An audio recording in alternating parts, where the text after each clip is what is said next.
বলছেন যে আপনি ধৈর্য ধরবেন এবং ক্ষমা করবেন, কিন্তু প্রতিবাদ বা প্রতিবাদের মুখে দাঁড়াবেন না। তাহলে আল্লাহ শেষ নবী তিনি ৭৮টা যুদ্ধ করেছেন, প্রতিবাদ সশস্ত্র সংগ্রাম করেছেন, এই বিষয়টা কিভাবে এড়িয়ে যাবে?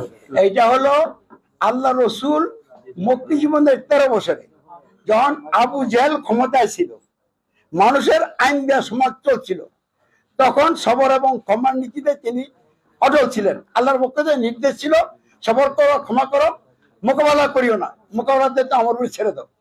আর যখন মদিনায় রাষ্ট্রীয় নেতৃত্ব রসুলের আছে, মদিনায় যখন আল্লাহ রসুল গেলেন, তখন ইহুদিরা তাদের ধর্ম করার সুযোগ পাইল, রাষ্ট্রীয় জায়গায় রসুলকে নেতা মান্য নিল এবং কোরআনের আইন মান্য নিল।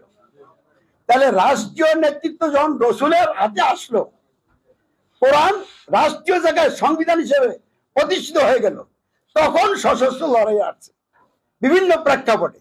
যেমন একটা প্রেক্ষাপট, এই ইসলামী রাষ্ট্র মদিনার উপরে আক্রমণ করছে কুফরি রাষ্ট্র, এই মক্কার লোকেরা। এইবার আল্লাহ বলছে যা আছে তা নিয়ে তাদের মোকাবেলা করো। তারপরে ইহুদিরা চুক্তি ভঙ্গ করছে, তখন তাদেরকে নিয়ন্ত্রণ করার জন্য সশস্ত্র পদ গ্রহণ করার জন্য আল্লাহ নির্দেশ দিচ্ছে।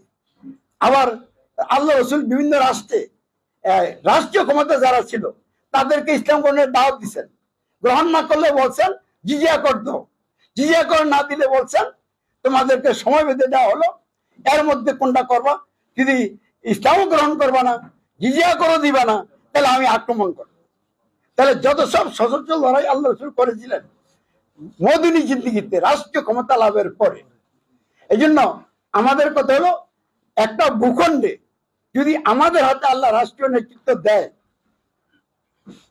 তখন এই রাষ্ট্রের উপরে যদি কেউ আক্রমণ করে, তখন আমরা মোকাবেলা করব, সশস্ত্র লড়াই করব।